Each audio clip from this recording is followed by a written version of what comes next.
This is a legacy episode of the Lesbian Historic Motif podcast, originally released as part of the Lesbian Talk Show podcast group. Some references may be obsolete. The show looks at lesbian-relevant themes in history and literature, has interviews and discussions about current historical fiction with queer female characters, including fantastic versions of the past, and presents new original historical fiction for your enjoyment.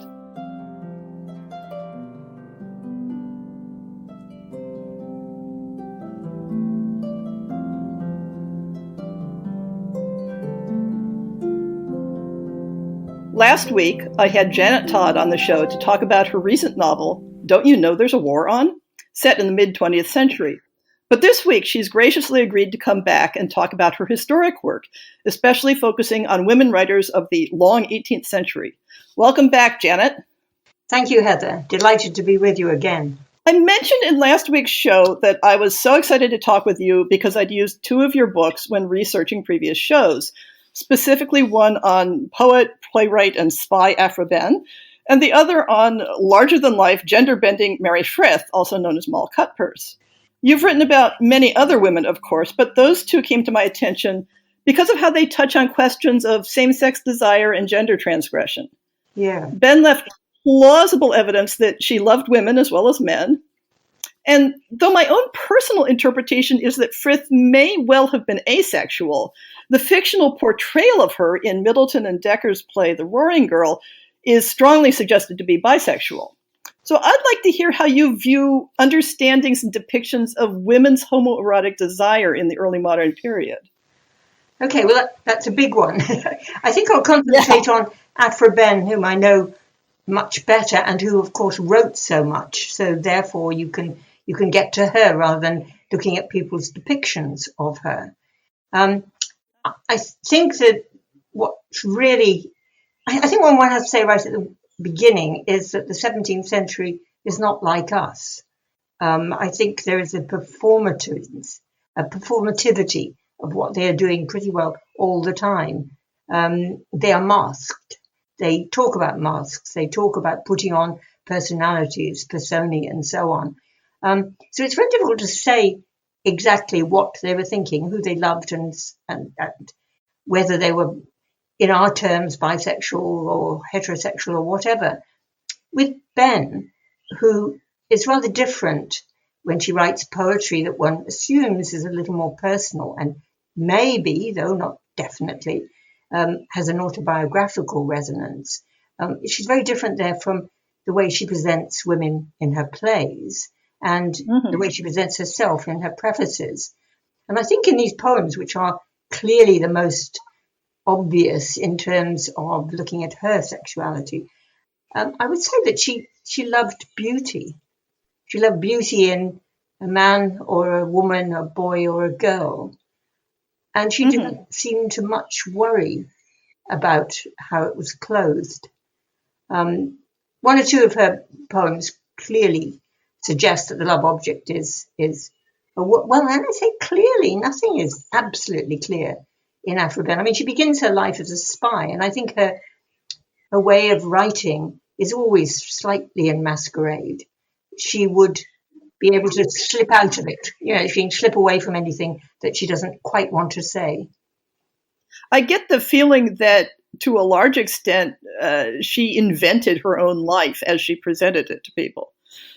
Yes, I think I wrote her life, and I have to say, I had to use an awful lot of imagination to do so because she hides it. And she clearly means to hide it. Every now and then you get a real glimpse. You see a debt that she hadn't paid, or you see her begging to the king for money, or, there are little moments of absolute reality. But most of the time, she's presenting herself either in that pastoral world in which everything is possible and society does not rule and desire can go and be polyvalent or love what it wishes. She's presenting herself in that world, but whether she ever thought that that's how she, a woman in the actual society of the time, which is totally patriarchal, could exist, one can't really know. I mean, I think she is so amazing because, of course, if you go a couple of generations on, the openness with which she talks about desire and sexuality whether it's her desires for women or for men, is absolutely impossible. No woman could write by 1750, even 1720, could write in the way that Aphra Behn had written. Interesting. And I think, just to add to that, I mean, I think she thought she could write like this because there weren't any really professional women writers before her. So she wrote like the boys. I think she thought, well, I'm here with the chaps and we're all writing this sexy stuff. I can do it. But by the time you get into the 18th century, there are loads of women writers. And I think the pen becomes gendered. Women write in one way and men write in another. And Behn was, of course, degraded by then. And I think that's something that we've seen across time very often, that when a woman is the only person entering a public field, that she has a bit more freedom to figure out what she's doing on her own. And once you establish this is how women do this thing, now you become constrained. I think that's very true. That's very acute. I think something like that happens, though, in a very different period and with much more modernity, with another woman I've spent a lot of time with, which is Mary Wollstonecraft. Uh-huh. She again thought she was the first of a new genus. Well, no, she wasn't, because there were many women writing and writing for money before her. But nonetheless, putting herself out so clearly in that sort of philosophical and political way was something, again, that was new. And for a long time, women couldn't do it again. She is just like Aphra Behn, she is vilified. And although many women in private obviously admired her and her works are read, she herself is not allowed really as an icon or as a model for anybody. I want to reach back to something you were saying about how your perception is that Aphra Behn loved beauty regardless of the physical form it came in.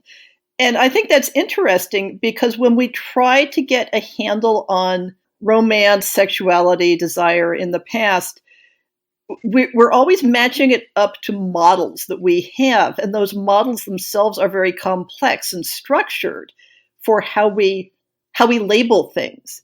And getting people to imagine a society in which the gender of your object of desire was almost irrelevant, that's hard for people to do. I think it is, though. There are periods when the hermaphrodite is the standard of beauty. And to some extent, I think this is what Behn seems to think. At least she writes about the beautiful youth rather often. And she has a very interesting, although she presents herself, after all, as a very strong woman, up there with the boys, writing plays and being more successful, actually, than any other male playwright. At the same time, when she writes her poetry, she writes about an extraordinary passivity in herself, a sort of languishing, which she keeps on talking about. And I think she likes people who languish. There's a sort of sensuality about it, the sort of lying down, the swooning, the heat of desire. It's very rarely excitingly noisy and violent. And when it is, then it's shocking.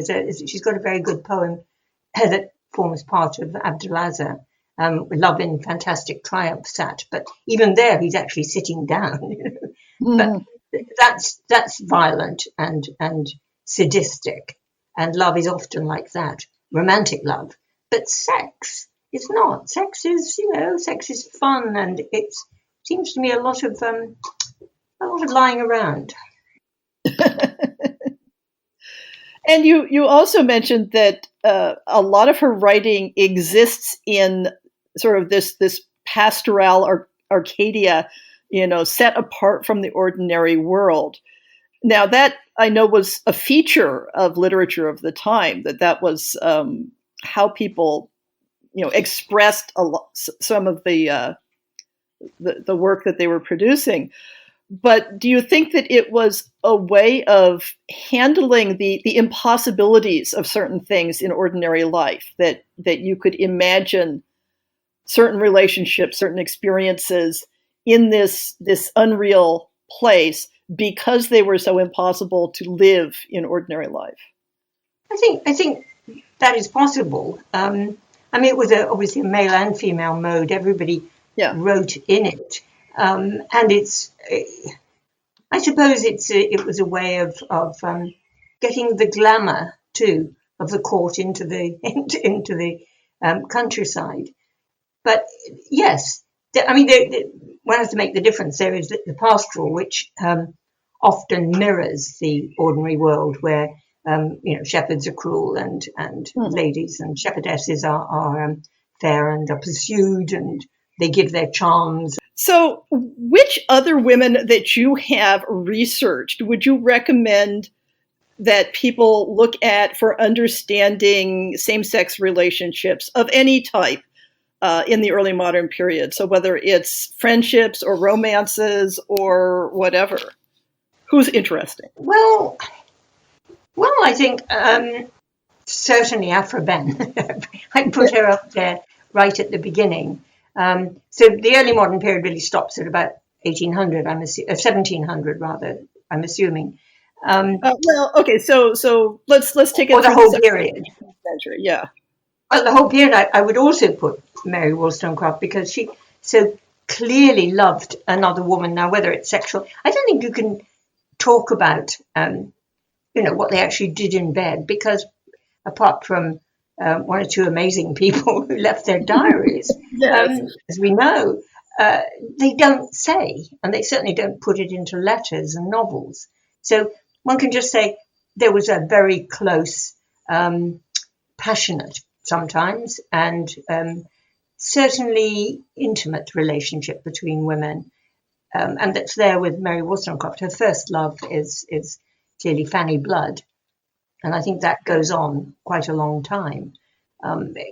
What's quite painful about her is that she clearly, while she goes on caring about Fanny up to the very end and keeps mementos of her, she wrote a novel that almost repudiates her, or suggests that she was inadequate in some way. And I've always found this perhaps the most painful aspect of a woman, Mary Wollstonecraft, whom I admire hugely.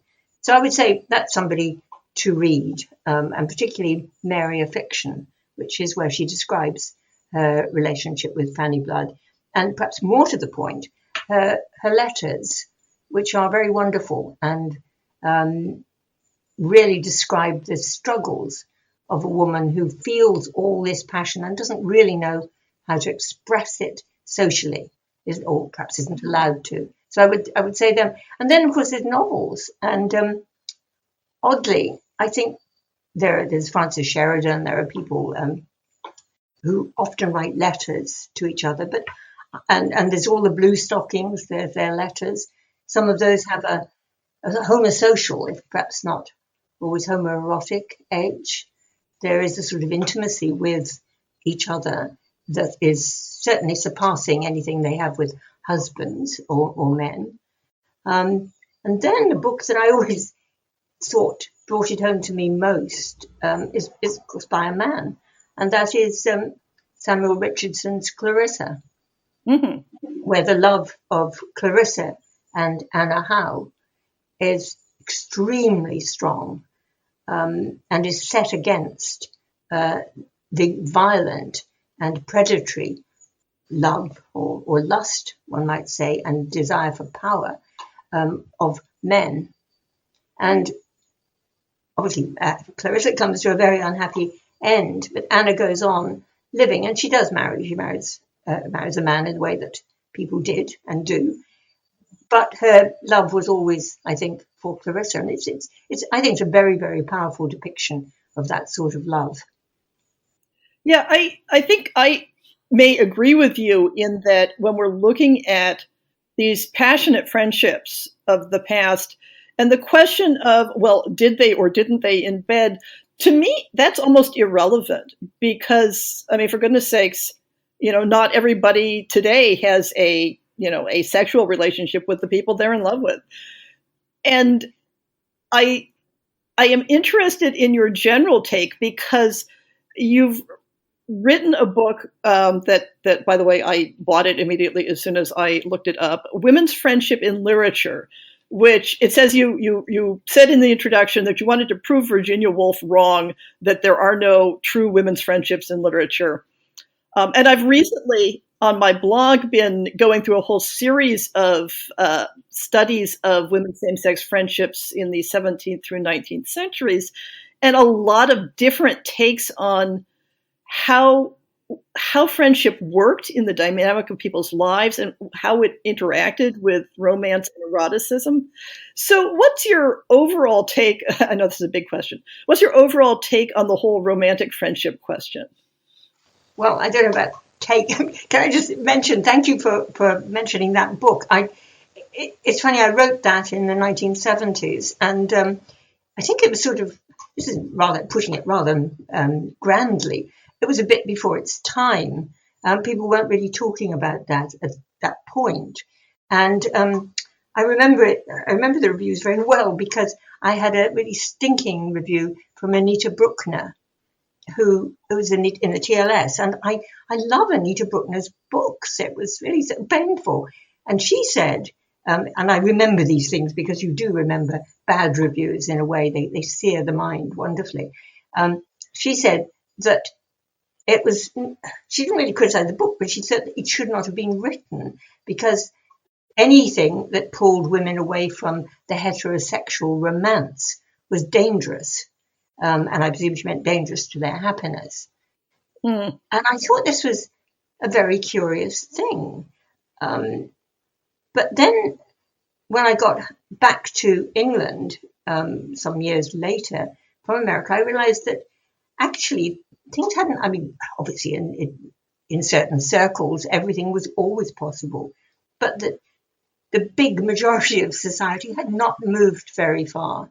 And there was still almost a disbelief that romantic, passionate, very, very fulfilling friendships could really occur. And I'm not sure why this is because, I mean, England with its tradition of boarding schools would know a good deal about it. I mean, I went to a boarding school, and so really all those teen years when sexuality is coming in, we were incredibly ignorant, so we didn't know much about anything.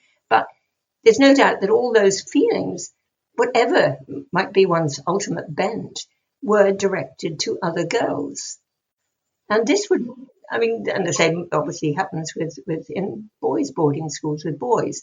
And then I thought a bit more about it, and I thought perhaps rather like the Restoration, people would often say, well, that's fine, it's just a phase, and it's a way of keeping girls out of trouble. Yeah. Because after all, they're not going to get pregnant like that. It's safe.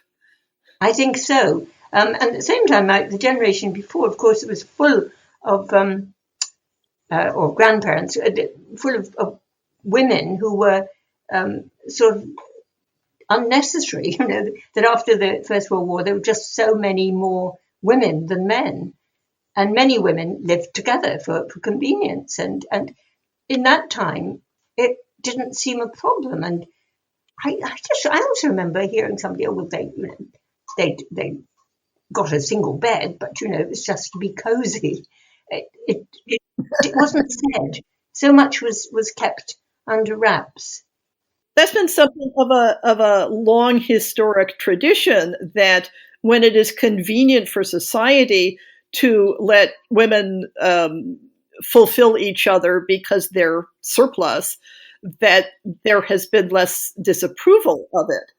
And then when it was important for, you know, we'll say heterosexual society to draw women back into, you know, the marriage structure, then suddenly all those female friendships became more suspect. It's a cyclic thing, isn't it? I think it is to an extent. Yes, it's curious because I mean it doesn't happen. It doesn't happen after the Second World War in the same sort of way. So it may not happen every time. It's somewhat cyclical. I think it's also place, and I mean I hate to keep coming back to this, but England is so class ridden that it's also class. Yes. When you think of all the between the war amazing women, it's not only Radcliffe Hall, but Romaine Brooks and Natalie Barney, Juno Barnes, and Gertrude Stein, all these extraordinary women. They're all sort of upper middle class. They're sometimes wealthy, and they're jolly well in Paris. They're not in Birmingham. They form this society in which anything is possible because it's out of society in a way. Mm-hmm. And I think that, again, has been a theme across multiple eras, that if you had the social privilege to not care what other people thought of you, to remove yourself from the world, then your experience of same-sex relationships could be very different from those of working class women. Yes. And I think the education, perhaps, to hear about it. I mean, I think one should. I mean, now it's very easy to underestimate the ignorance of the past, or ignorance from our point of view. I mean, we always assume that we have complete purchase on everything and that we are utterly the best. But certainly in, again, lower class or uneducated people, I think that they simply didn't know of other ways of being. They may feel, they may have all those sense of passions and incoherent feelings, but they didn't give them a name. And you have to remember also that again, I go back to my parents or earlier.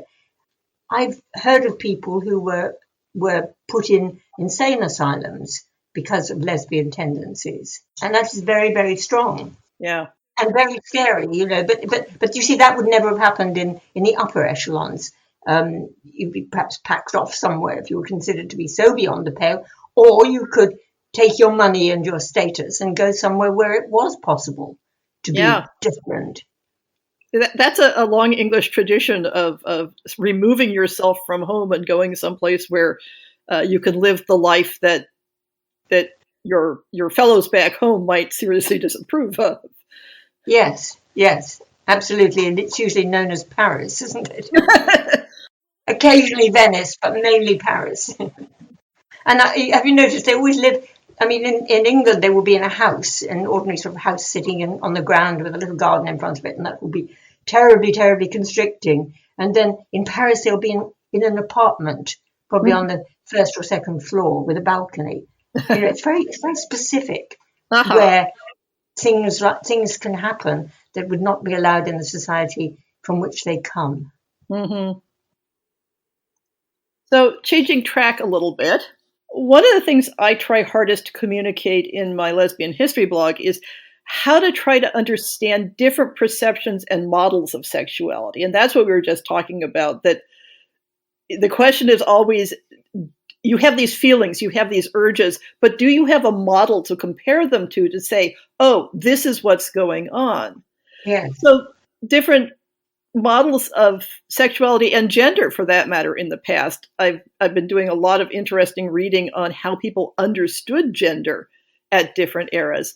So given that the goal of my blog and podcast is to help people write and appreciate historical fiction that features characters who are both true to the time they're set in and accessible to the modern reader, do you think that's an achievable goal? Can a writer manage both things? I don't know. A little while ago, I would have said, oh, yes, of course. A writer can do everything. But I have a feeling that if you really want to be true to the past, insofar as you can be true to it, it's always imaginative in some way, that you probably have to forego some of what you regard as ideological gains of the present. That they are different, that people will say things and act in ways that are not terribly appealing to the present. So I don't know that it can easily be done.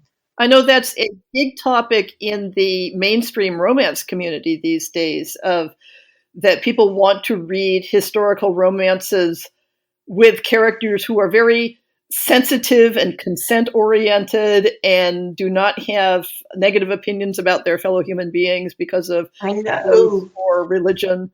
I know And it's very sweet. But, yeah, it's a wonderful awareness, but it does then create a separate world that is not necessarily the actual past that you're writing in. I know. Well, I think that's absolutely, you're spot on with that. I mean, I'm now rather old, as you know, probably know, and having lived through so much, I can just see how things so completely change. Ways of action, way of looking, way of using your eyes, everything, um, as well as language changes so utterly. And in England, particularly accent, the past is really very, very distinct. And I think it is extremely hard. I mean, one of the ways you can see how hard it is, or at least I see it so often, is the cinematic versions of Jane Austen. Oh yeah. I'm very much, I'm very much an admirer of Jane Austen, and I edited her works and so on. But I mean, I do go to the films, but Uh-huh. there they are. The film celebrities of the time are always cast in the main character, and they roll their eyes and move themselves and are pert and forward in exactly the way that we want.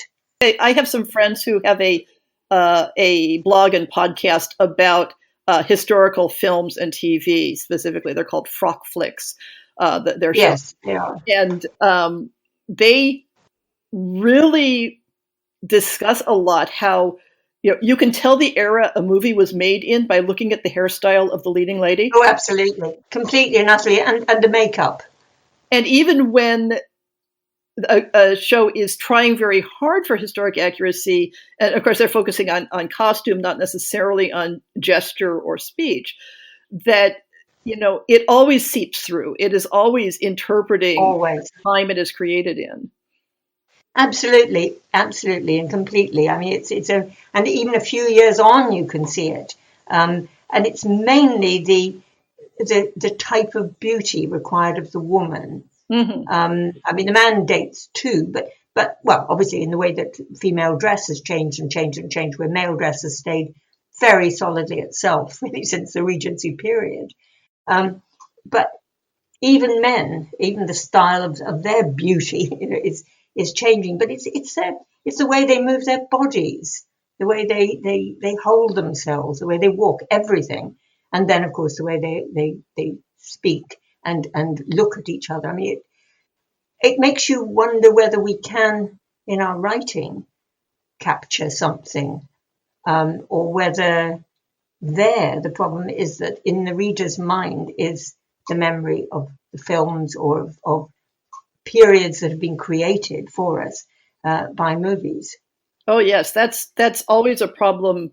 Whether you're bouncing off of a movie or you're bouncing off of previous authors. I mean, think of the entire genre of Regency romance. That is, well, not the entire genre, but so many writers who are rewriting Georgette Heyer and not Yes, rewriting Jane Austen. yes. Oh, absolutely. And the whole fan flick, sort of, well, fan fiction, isn't it, of Jane Austen, the ones that take her characters and move them into other areas. Now, some of these are spoofs and very funny. And You've done one of those yourself. I know. You want to talk about that? I did. It's called Lady Susan Plays the Game. But I have to say, in my own defence, that I was sort of rewriting a book that she'd done and didn't really finish off, and that she'd done as quite a schematic little novella in letters, and very funny it is too. But I don't think I would ever take the characters from the book and go on with them. Uh-huh. I don't think I'd want to do that. And I don't really enjoy reading that. I think if you're going to take the characters, you do something completely different with them. And I'd almost prefer putting the zombies in, perhaps, than making romances, for the children of Elizabeth Bennet and the Bingleys and so on. But I mean, I think it could be done in the way that, for example, well, the obvious one would be Jean Rhys with The Wide Sargasso Sea, taking off Charlotte Bronte. I mean, that is a great work in its own right. But I don't think it's easy to do that with Jane Austen, who is a social satirist in the end. And I think we do better to satirize our own period, perhaps, than try to carry on with hers. But it's a free for all, and we make of her what we want. But I think it's a shame if we think that the films are what she wrote. I think that is a shame.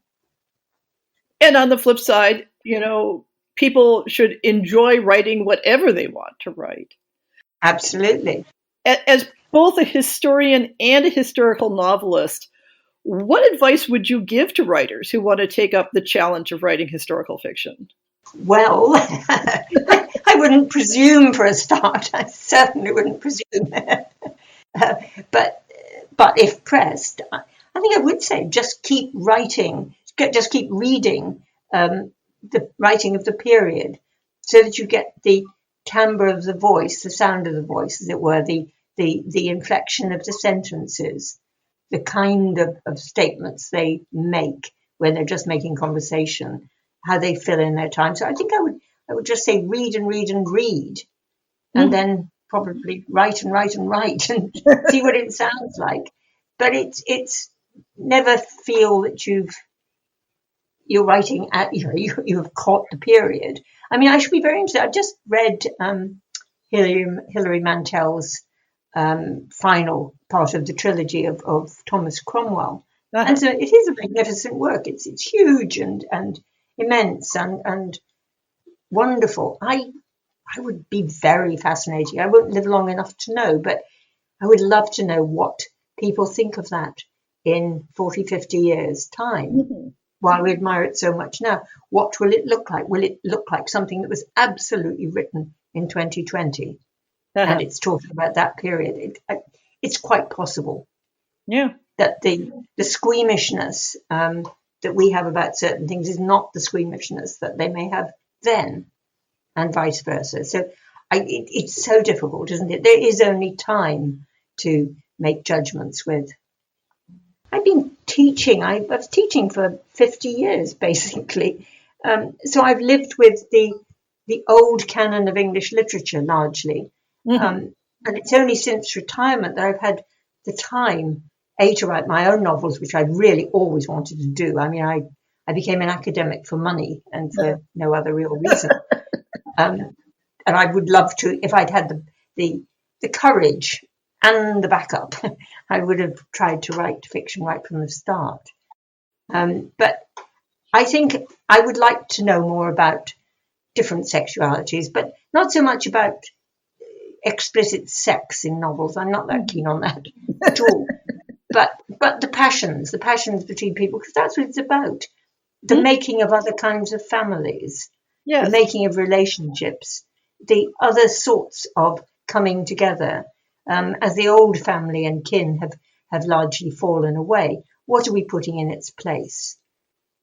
I think that those sort of things I would like to explore more, and I want to read more of books that deal with that, whether it's heterosexual, lesbian, whether it's neither, whether it's just about people coming together.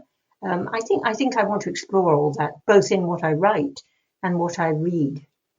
Well, thank you so much for sharing your time with the Lesbian Historic Motif podcast. I've really enjoyed having you on the show. Well, thank you, Heather. It's been an absolute pleasure.